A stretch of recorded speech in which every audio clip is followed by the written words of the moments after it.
والدين أجمعين خصوصا سيدنا عبد العزيز الحافظ المقدم محمد بن علي وإلى حضرة النبي محمد صلى الله عليه وآله وسلم. الفاتحة. بسم الله الرحمن الرحيم. بسم الله الرحمن الرحيم. الحمد لله رب العالمين الرحمن الرحيم مالك يوم الدين.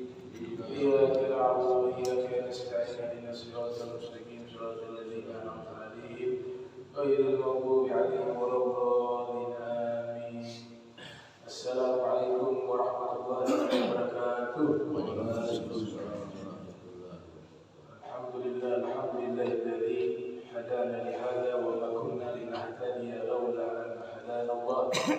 ثم الصلاة والسلام على رسول الله سيدنا محمد بن عبد الله وعلى آله وصحبه ومن والاه أما بعد. سبحانك لا علم لنا إلا ما علمتنا إنك أنت العليم الحكيم. ربي اشرح لي صدري ويسر لي أمري واحلل عقدة من لساني يفقهوا قولي وثبت لساني واهدي قلبي بحق سيدنا محمد صلى الله عليه وآله وسلم.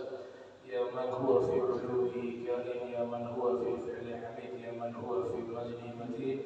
اللهم أكرمنا بنور الفهم وأخرجنا من ظلمات الوهم وارزقنا فهم النبيين وحفظ المرسلين وإلهام الملائكة المقربين. ربنا زدنا علما وفهما وعقلا يا أكرم الأكرمين بحق سيدنا محمد خاتم الأنبياء والمرسلين. يا رحمن يا رحيم. وصلى الله على سيدنا محمد وعلى آله وصحبه وبارك وسلم والحمد لله رب العالمين. قال المصنف رحمه الله ورضي الله تعالى عنه وأرضاه ونفعنا به وبعلومه وعمدنا بأسراره وعادنا ببركاته في الدارين. رضي الله عنكم. فصل. أخرج البيهقي عن عروة بن الزبير رضي الله تعالى عنهما قال وأقبل أبو بكر رضي الله عنه من السلع على دابته حتى نزل بباب المسجد وأقبل مكروبا حزينا فاستأذن في بيت ابنته عائشة رضي الله تعالى عنها فأذنت له فدخل ورسول الله صلى الله عليه وسلم قد توفي على الفراش ونسوة حوله فخمرنا وجوههن واستترنا من أبي بكر إلا ما كان من عائشة فكشف عن رسول الله صلى الله عليه وسلم فجاث عليه يقبله ويبكي ويقول ليس ما يقول ابن الخطاب شيئا توفي رسول الله صلى الله عليه وسلم والذي نفسي بيده رحمة الله عليك يا رسول الله مع ثيابك حيا وميتا. Alhamdulillah, disyukur kehadirat Allah.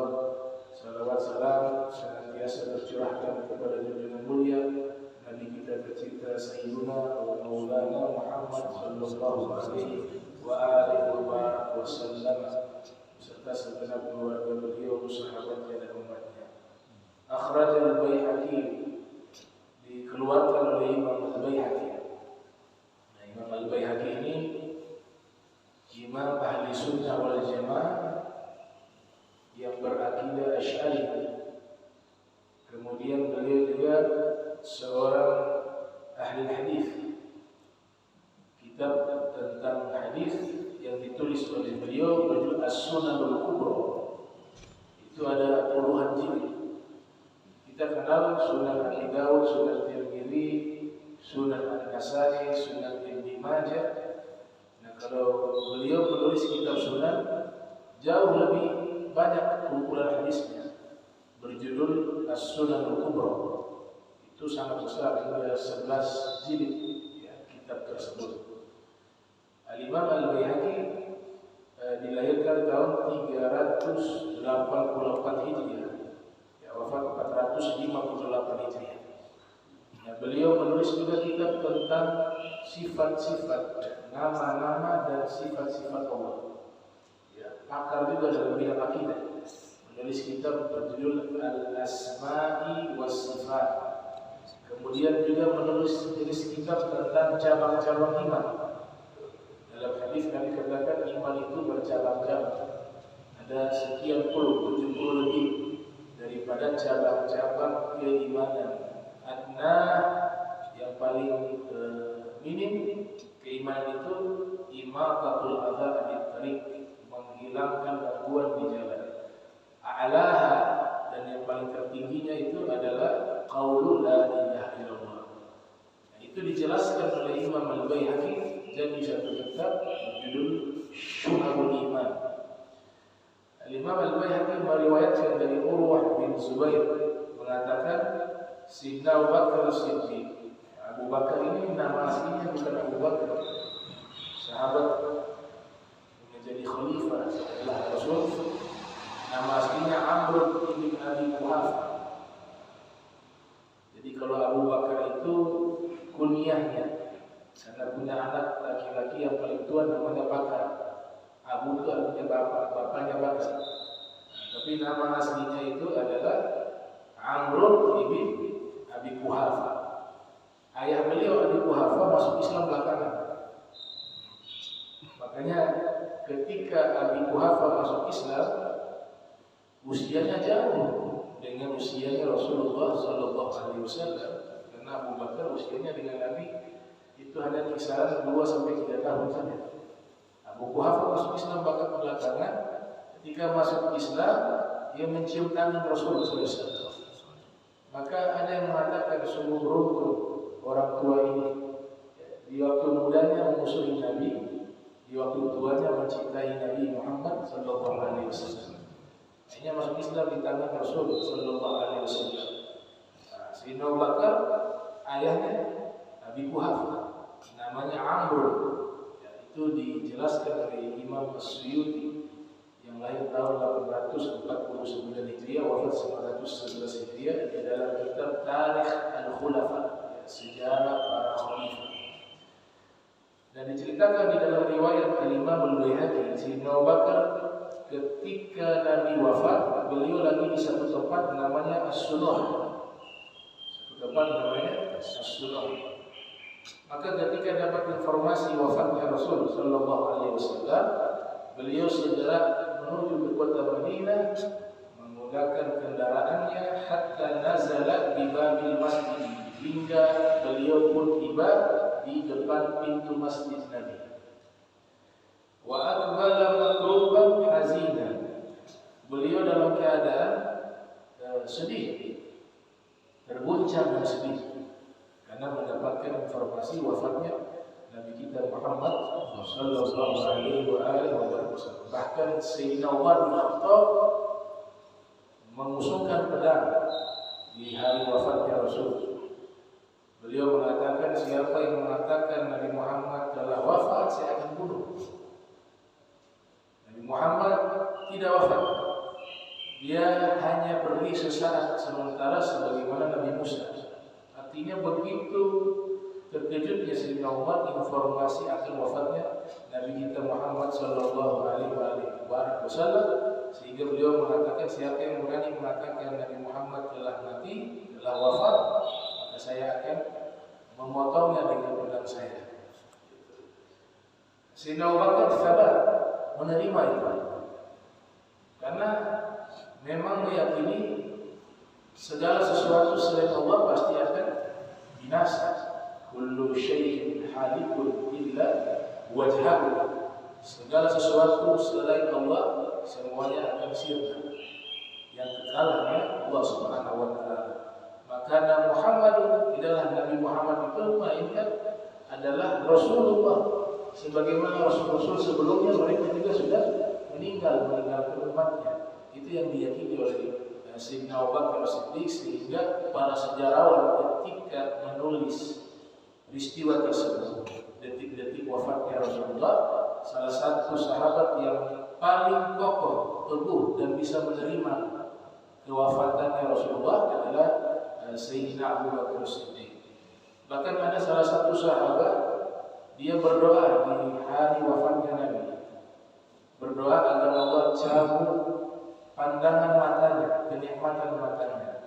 Dia meminta agar matanya dibutakan, agar mata itulah mata yang terakhir melihat Rasulullah SAW. Setelah itu tidak ada lagi yang dia lihat kecuali hanya wajahnya Nabi Muhammad sallallahu alaihi wasallam. Allah Subhanahu wa taala fastajabahu Allah lahu. Ternyata ketika dia minta matanya dicabut, kenikmatan melihatnya dicabut, Allah ijabah saat itu juga matanya buta.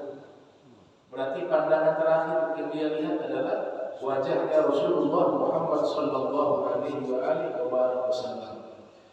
Datanglah Sayyidina Abu Bakar akbal makruban hazinan, bergoncang sedih. Hazinan artinya sedih. Masta'zana fi baiti ibnati Aisyah radhiyallahu ta'ala anha. Maka Sayyidina Abu Bakar minta izin masuk ke rumah putrinya Aisyah yang tidak lain juga adalah istrinya Nabi sallallahu alaihi wasallam yang dimana Nabi wafat di dalam kamarnya. Nabi wafat di dalam kamarnya Sayyidah Aisyah. Nabi sebelum pergi ke tempat atau rumahnya Sayyidah Aisyah, Nabi izin ke semua istri. Saya sekarang sudah sakit, saya minta izin.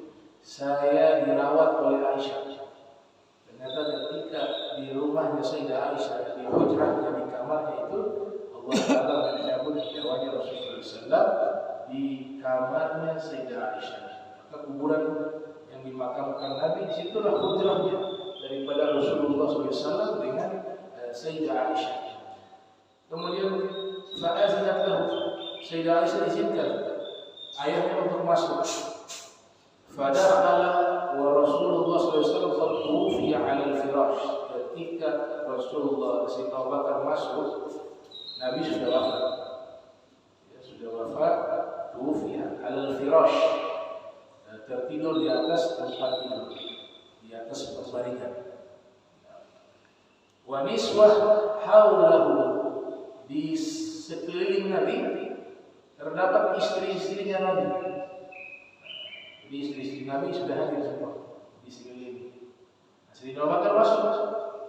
Kalau ke Aisyah kan putrinya, mahram, jadi masuk bisa. Ternyata sampai di dalam itu sudah banyak berkumpul istri-istrinya Rasulullah Sallallahu Alaihi Wasallam. Nah, ini juga ada hikam ya. Kalau ada orang meninggal yang bukan mahram, jangan kumpul di situ di jenazah. Ya, yang perempuan gak bagus. Kita gak perlu, gak ada manfaat. Adanya mudarat. Ya, apalagi sampai gabung laki perempuan di dalam ruangan, di situ ada jenazah, lebih baik. Itu harus di luar. Ini disebutkan yang ada hanya mahramnya Nabi saja. Perempuan-perempuan, istri-istri, tidak ada orang lain. Kalau orang lain masuk, nanti ikhtilaf, jadinya hal yang diharamkan oleh para ulama. Begitu juga kalau meninggal jangan diambil jenazah. Perempuan-perempuan ini tidak perlu. Tunggu sudah selesai semua, laki-laki sudah pada pulang, baru ziarah setelah itu. Tapi kalau awal pemakaman jangan ikut, ya. Karena perempuan itu aurat seluruh tubuh. Akhirnya prosesi pemakaman itu kesalahannya hilang dengan hal-hal yang haram. Ya, itu hukum. Tak boleh perempuan ikut mengantar jenazah, apalagi sambil buka aurat, datang ke kuburan, nyampur lagi perempuan, apalagi sambil menangis, teriak-teriak di situ. Nah, itu dilarang oleh Nabi kita Muhammad Sallallahu Alaihi Wasallam. Tradisi semacam ini pelan-pelan dihilangkan. Ya, kasihan nanti si mayit ini. Ya, memang si mayit tidak mendapatkan apa-apa dari orang hidup, tapi pelaksanaan prosesi pemakaman itu harus dijaga kesuciannya. Nanti sudah selesai dikuburkan, sudah tidak ada laki-laki, boleh ziarah. Perempuan tidak dilarang ziarah di kuburan. Tapi ketika di awal-awal itu dilarang. Kenapa dilarang? Perempuan ikut di awal-awal prosesi pemakaman karena akan campur dengan laki. Di situ ada banyak laki. Kemudian nanti dia kalau awal-awal meninggal tidak kuat menangis, teriak-teriak. Kemudian nanti auratnya juga ada yang kelihatan.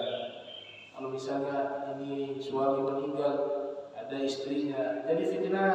Oh itu istrinya ya, oh itu jandanya, oh masih cantik ya. Akhirnya jadi bicara itu gak bagus. Nah itu para ulama di dalam kitab-kitab fikih melarang itu. Nah, kalau bisa dihindari. Sama halnya ketika meninggal. Ada yang ada istrinya lagi saja di dalam ruangan. Begitu juga kalau yang meninggal perempuan, laki-laki yang bukan mahram nggak perlu harus masuk ke dalam. Ialah yang mahram saja di dalam. Kalau mau baca Al-Quran bisa di luar. Nanti kalau ngumpul di satu ruangan semacam itu kan nggak bagus. Kita punya hukum namanya ikhtilat, campur lagi perempuan yang bukan mahram, itu hal yang dilarang oleh agama kita. Jadi Sayyidina Abu Bakar masuk. Sayyidina Abu Bakar tidak tahu kalau di dalam sudah ada istri-istrinya Nabi, karena Sayyidina Abu Bakar berpikir ya di situ rumahnya putrinya adalah mahram Sayyidah Aisyah. Ternyata ketika Sayyidina Abu Bakar masuk, istri-istrinya Nabi ini mereka saat itu membuka hijab. Nah, ini juga dalil bahwa mereka bercadar, istrinya Nabi. Ya? Jadi kalau ada yang mengatakan bahwa kerudung, jilbab itu budaya Arab, maka mereka sudah membuat satu kedustaan. Itu bukan budaya Arab, tapi itu syariat Islam. Istrinya Nabi menggunakan itu. Nanti perkara cadar wajib atau sunnah, kemudian apakah jilbab itu wajah terbuka, itu adalah hukumnya boleh. Itu pembahasan khilafiyah ini. Ya, tidak ada masalah itu. Tapi jangan mengingkari. Jangan mengingkari. Lagi ada pernyataan dan jalan menuju kepada Allah itu banyak. Tidak harus lewat tutup hijab, tutup aurat. Nah itu pernyataan yang sangat berbahaya. Ya, itu sudah melakukan pelanggaran. Yang membuka aurat sudah melakukan pelanggaran. Masih mendingan orang yang salah tahu dirinya salah. Ini yang bahaya, sudah salah ngajak orang bukan ikut dia. Itu yang paling berbahaya. Nah jadi waktu Nabi masuk, istri-istrinya Nabi ada di situ. Istri Nabi semuanya berapa waktu Nabi wafat? Ada 9. Nama Sayyidah Aisyah 9. Ketika masuk Sayyidina Abu Bakar ke dalam ruangan hujrahnya Sayyidah Aisyah, ternyata istri-istrinya Nabi banyak berkumpul di situ. Haulah. Mereka membuka hijab. Ketika Sayyidina Abu Bakar masuk, ditutuplah wajah mereka dengan cadar. Ya, fakhammarna wujuhahunna. Lalu mereka menutup wajah-wajah mereka. Jadi menjaga aurat luar biasa sampai di detik-detik wafatnya Nabi Sallallahu Alaihi Wasallam. Ummahatul Mukminin mereka menjaga aurat mereka, wastatarna, sudah menutup wajah mereka dengan cadar. Mereka juga menjauhi, menutup diri dari Sayyidina Abu Bakar, tidak ikut gabung. Padahal Sayyidina Abu Bakar satu orang masuk ke kamarnya Rasul, ke kamarnya Sayyidah Aisyah. Ternyata istri-istri Nabi sudah ada di situ. Sayyidina Abu Bakar ketika masuk, mereka menutup wajah mereka, kemudian mereka menutup diri, sehingga tidak tercampur dengan Sayyidina Abu Bakar seperti itu. Mahramnya Sayyidina Abu Bakar pada waktu itu hanya satu dari istrinya Nabi. Siapa? Putrinya Sayyidah Aisyah. Bahkan dikatakan Sayyidah Aisyah ketika Rasulullah SAW wafat, beliau kalau masuk ke kamar buka aurat, buka itu hijab, ya, karena kuburan Nabi di situ suaminya. Rasulullah SAW masuk ke kamar biasa. Setelah itu kan wafat Sayyidina Abu Bakar, ayahnya dikuburkan di situ, di dalam kamarnya. Sayyidah Aisyah ketika masuk ke kamar, dia tidak menggunakan cadar, berkeyakinan bahwa itu adalah ayahnya dan suaminya, Pak. Tapi sudah perhatikan, ketika Sayyidina Umar wafat, dikuburkan di dalam pedang. Mulai saat itu ketika Sayyidah Aisyah masuk ke kamar tersebut, beliau menggunakan cadar, menutup aurat. Luar biasa. Padahal orang sudah meninggal. Nah ini berarti akidahnya Sayyidah Aisyah berkeyakinan bahwa orang yang sudah meninggal sekalipun mereka melihatnya, orang yang hidup. Mereka melihat orang yang hidup, sehingga beliau menutup auratnya karena Sayyidina Umar bukan mahramnya. Padahal Sayyidina Umar sudah wafat. Tiap kali masuk bercadar. Tapi sebelum Sayyidina Umar dimakamkan di kamar tersebut, itu beliau kalau masuk ke kamar itu tidak berhijab, karena yang dikuburkan di kamar tersebut mahramnya ada Rasulullah, suaminya, ada Sayyidina Abu Bakar ayahnya. Tapi ketika Sayyidina Umar dikuburkan, beliau kalau masuk sudah menggunakan cadar, sudah menutup aurat secara sempurna. Karena Sayyidina Umar bin Khattab adalah bukan dari mahramnya Sayyidah Aisyah. Jadi ini akidahnya para sahabat. Yang meninggal itu kata Nabi, orang yang meninggal dunia itu mereka melihat yang hidup. Dan mereka bisa mendengar apa yang kita sampaikan kepada mereka. Kita doakan, mereka dengar. Kita berbicara di atas kuburan, mereka mendengar. Hanya satu saja perbedaan kata Nabi. Lam yujibu. Hanya mereka tidak bisa menjawab. Mereka tidak bisa merespon apa yang kita sampaikan. Tapi kalau mendengar kata Nabi, mereka bisa mendengar. Melihat, mereka bisa melihat. Tapi mereka tidak bisa menjawab, tidak bisa berbicara kepada kita. Itu akidahnya Nabi kita Sallallahu Alaihi Wasallam dan akidahnya Sayyidah Aisyah.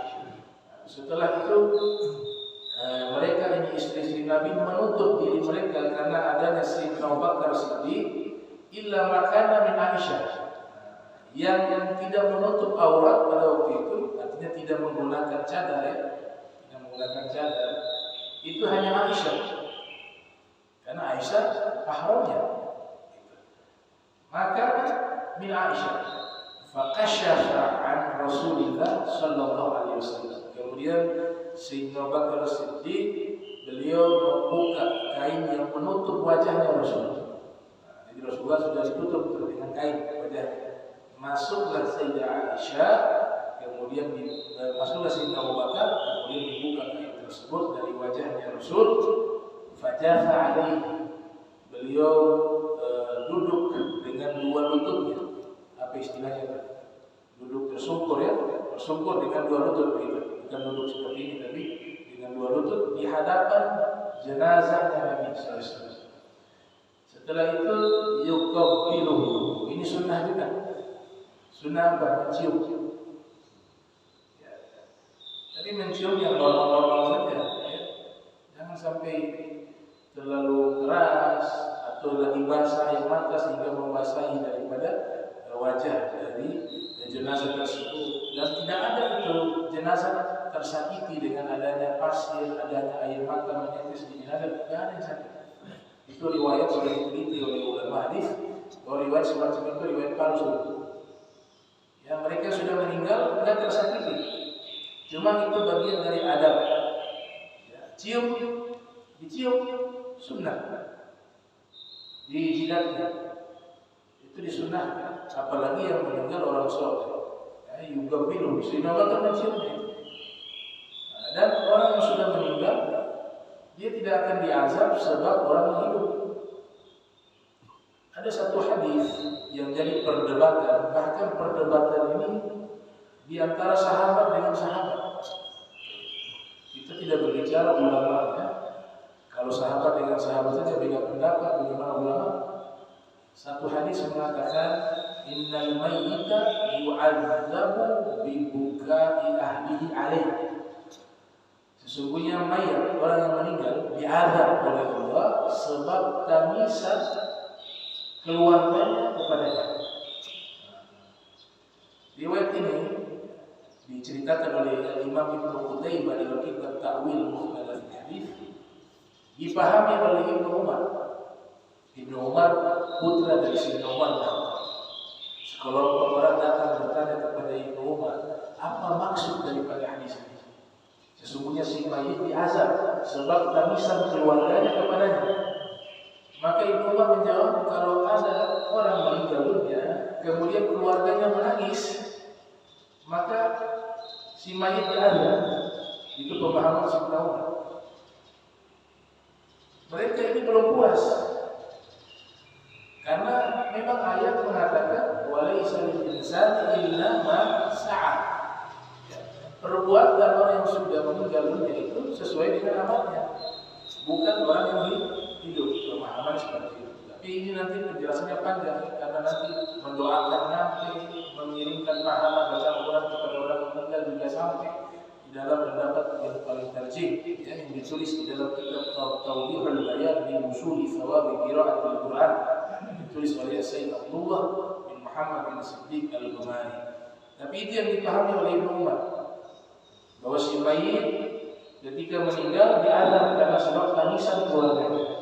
Padahal di dalam riwayat-riwayat yang lain, putranya Nabi wafat, namanya Ibrahim, dan putrinya Nabi wafat, namanya Ruqayyah dan Zainab. Ya, Ruqayyah, Ummu Kulthum, Zainab, itu ketika meninggal dunia dalam riwayat hadis Nabi menangis. Tapi di hadis ini mengatakan si mayit kalau meninggal keluarganya menangis diazab. Putrinya Nabi wafat, Nabi menangis. Anaknya Nabi yang laki-laki wafat, Ibrahim, Nabi menangis. Sahabat bertanya, ya Rasulullah, engkau menangis? Kata Nabi, man la yarham la yurham. Orang yang tidak punya kasih sayang tidak disayang oleh Allah Ta'ala. Tidak mengapa kita menangis atas kewafatan orang yang kita cintai. Itu tanda bahwa kita di dalam hati punya rasa cinta dan sayang kepada orang yang meninggal dunia, dan itu normal, itu manusiawi. Berarti hadis ini saya katakan mengklarifikasi makna hadis tersebut yang mengatakan sesungguhnya si mayit diazab sebab tangisan keluarganya atasnya. Yang Nabi larang namanya an-niyaha. An-niyaha meratapi, itu yang Nabi larang. Meratapi itu keluar ucapan-ucapan yang tidak menerima atas wafatnya orang yang kita cintai. Itu yang diharamkan. Misalnya mengatakan, ya Allah, kenapa dia harus meninggal? Itu tidak boleh. Itu haram. Itu namanya niyaha. Tapi kalau menangis tidak ada masalah. Itu manusiawi. Sehingga Nabi katakan laisa minna ya man darabal khulud wa syaqqal juyub wa da'a bi da'awatil jahiliyah. Ini yang dilarang. Bukan golongan kami.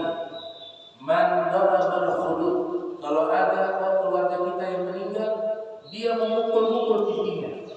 Tradisi orang-orang Arab jahiliyah dulu, kalau ada yang meninggal dipukul-pukul. Ya, suaminya meninggal, istrinya mukul pipinya. Itu Nabi larang. Tidak boleh ada gerakan-gerakan fisik, ya, dipukul-pukul pipinya. Wasyaqqa jiyub, disobek-sobek pakaiannya. Wahai suamiku tercinta. Kemudian wada'a bid'awatil jahiliyah, dan dia berdoa dengan doanya orang-orang jahiliyah. Maksudnya apa? An-niyah, meratapi. Kenapa ya Allah, ini orang baik, kenapa haruskah nanti meninggal dunia? Ya Allah, saya belum mampu berpisah dengannya. Ya Allah, kenapa meninggal dunia? Itu yang dilarang. Tapi kalau menangis, tidak ada yang dilarang. Itu manusiawi. Nangis keluar air mata. Nah, sehingga hadis ini dijelaskan oleh ulama, maknanya bukan demikian. Bukan maknanya orang meninggal, keluarga menangis, kemudian diangkat, bukan seperti itu. Maka mereka tanyakan kepada siapa setelah itu? Kepada Sayyidah Aisyah, istrinya Nabi. Wahai Sayyidah Aisyah, wahai umat mukminin, apa makna hadis sesungguhnya mayat diazab karena sebab tangisan keluarganya kepadanya? Maka Sayyidah Aisyah menjawab, itu maknanya adalah bahwa kalau ada orang meninggal dunia, sebelum dia meninggal dunia itu dia wasiatkan kepada keluarganya, nanti kalau saya meninggal dunia, kalian tangisi saya ya, tangisi saya. Kemudian ketika dia meninggal dunia, wasiatnya itu dilaksanakan, dia diazab. Kenapa? Tasyabbuh bil Yahud. Ini yang pertama menyerupai orang-orang Yahudi. Jadi hadis tersebut ketika Nabi sabdakan itu ada kronologis. Nabi bersama Sayyidah Aisyah lewat di satu pemakaman. Pada saat itu ada orang Yahudi dikuburkan. Tradisi yang ada di Madinah dari kalangan orang-orang Yahudi, mereka itu kalau ada yang mati, semua menangis. Nangis mulai awal dia mati sampai diantarkan jenazahnya di dalam kuburan, sampai dikuburkan menangis terus, dan menangisnya secara berjamaah. Ternyata tradisi mereka, ini penjelasan Ibnu Qutaibah dalam kitab Ta'wil Mukhtalaf. Tradisinya orang Yahudi di Madinah itu mereka kalau sudah sakit parah dikumpulkan kerabat-kerabatnya, tetangga-tetangganya, dikasih fulus. Ini dikasih terus. Nanti kalau ini meninggal, Monet punya tugas tangisi dia. Karena mereka menilai makin banyak orang menangis berarti orang itu baik. Berarti orang ini dicintai oleh manusia. Maka dibayar suruh menangis. Nah, Nabi melihat kejadian itu. Nabi katakan kepada Sayyidah Aisyah, Innal mayyita. Jadi mayyita di situ maksudnya itu orang Yahudi. Atau makna kedua, siapapun yang meninggal dengan cara seperti itu mewasiatkan orang untuk menangis, maka diazab dengan sebab tangisan ke keluarganya. Itu mafhumul mantuqnya seperti itu. Pemahaman benarnya hadis seperti itu. Jadi bukan ada meninggal, keluarga kita meninggal kemudian kita menangis dengan menangis. Itu manusia orang menangis. Itu anaknya, itu suaminya yang meninggal, itu istrinya yang meninggal, itu orang tuanya yang meninggal. Justru kalau tidak menangis, itu aneh. Hati manusia kayak batu. Ya. Itu Fudail bin Iyad mengatakan min alamati qaswatil qulub jumudul ain. Tanda orang yang hatinya keras kayak batu, air mata sudah keluar. Justru tidak baik. Ada orang yang kita sayangi, cintai, meninggal tidak menangis, justru itu tidak baik. Kenapa? Hatinya keras, tidak ada rahmat di situ. Nabi SAW manusia yang paling menerima takdir, anaknya meninggal, mereka sekadar menangis, karena itu manusiawi. Maka hadis ini yang dimaksud kalau kita wasiatkan. Ada satu komentar dari Syekh Zainuddin Malobor dalam kitab Irsyadul Ibad. Maka kita sebagai suami, sebagai kepala keluarga, sebagai orang tua punya kewajiban mendidik orang-orang, anak-anak perempuan kita, istri-istri kita yang mereka punya potensi nanti kalau kita meninggal yang paling tidak kuat mereka, yang paling banyak menangis mereka, yang paling terguncang mereka. Maka diwajibkan, dan sunnah itu diwajibkan kepada kepala keluarga, suami dan dia, orang tua dan dia, untuk mendidik keluarganya yang perempuan, menyatakan kepada mereka bahwa kalau saya meninggal, tolong jangan meratapi saya. Itu harus disampaikan kepada saya. Ya, kalian harus terima itu keputusan Allah. Jangan ratapi saya, cukup menangis saja. Nah, maka dikatakan kalau sudah mengatakan cukup menangis saja masuk wasiat itu. Sehingga kita kasih wasiatnya semuanya, jangan kau ratapi, jangan kau tangisi. Itu sekedar apa? Pelaksanaan daripada wasiat agar tidak masuk ke hadis itu. Kalau hadis itu kan wasiatnya suruh menangis, kita diperintahkan terbalik, kuatkan mereka, wasiatkan mereka. Kalau saya meninggal jangan meratapi, jangan kau tangisi. Tapi kalau perjalanan waktu kita meninggal dunia, ada yang menangisi. Kata Syekh Zainuddin Malobor, maka kewajiban kita untuk mewasiatkan keluarga perempuan kita tidak menangisi kita agar terbebas dari ancaman hadis tersebut. Nah, jadi itu harus disampaikan kepada anak perempuan kita, istri kita, bahwa kalau meninggal dunia jangan meratapi. Sekalipun nanti mereka ratapi, misalnya kita sudah wasiatkan, jangan meratapi. Ternyata kita meninggal dunia, mereka tetap meratapi, kita tidak dianggap. Kita tidak dianggap melakukan kesalahan. Kenapa?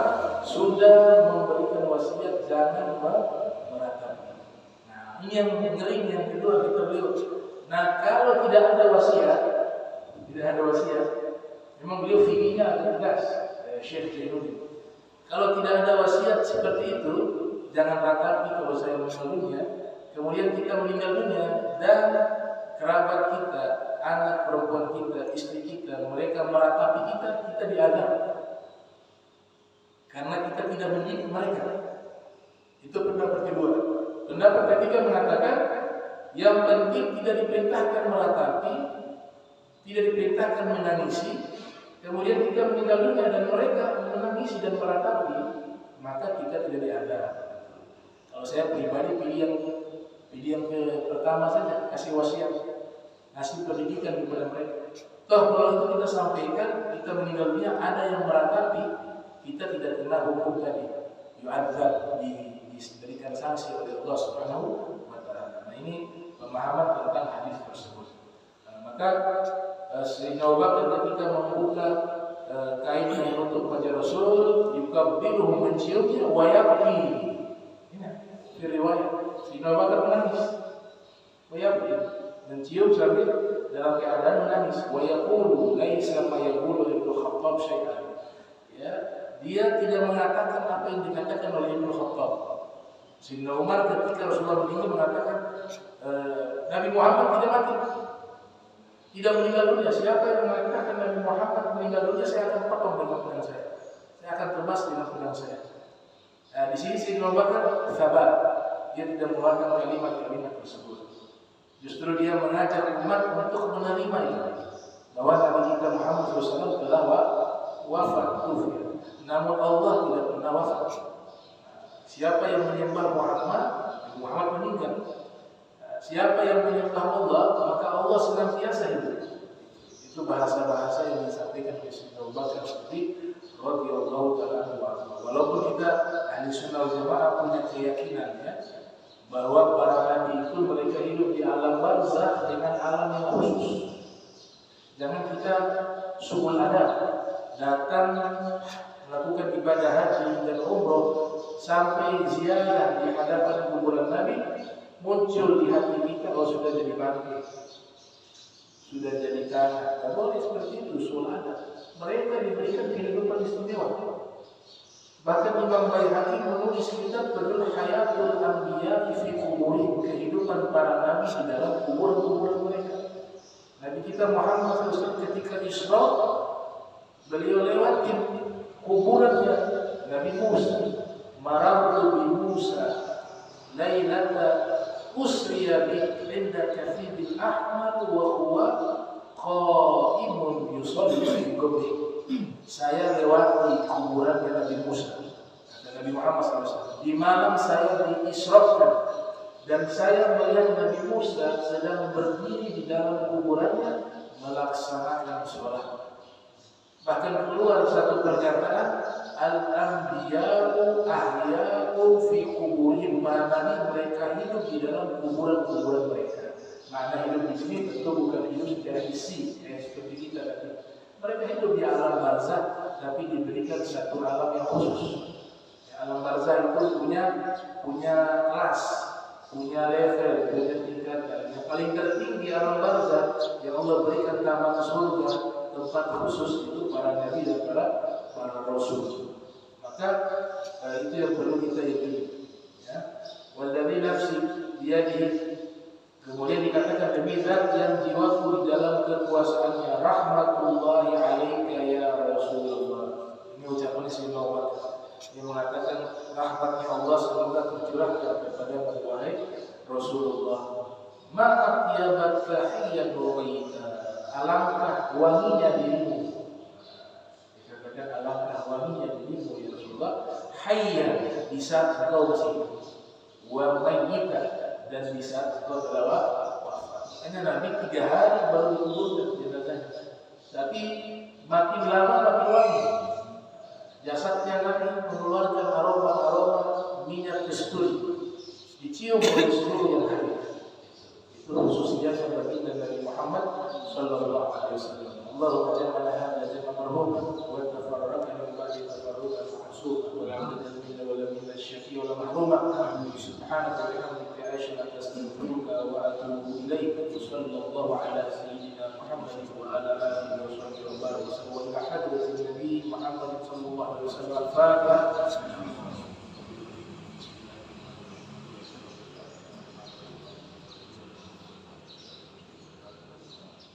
Subhanallah wa ta'ala.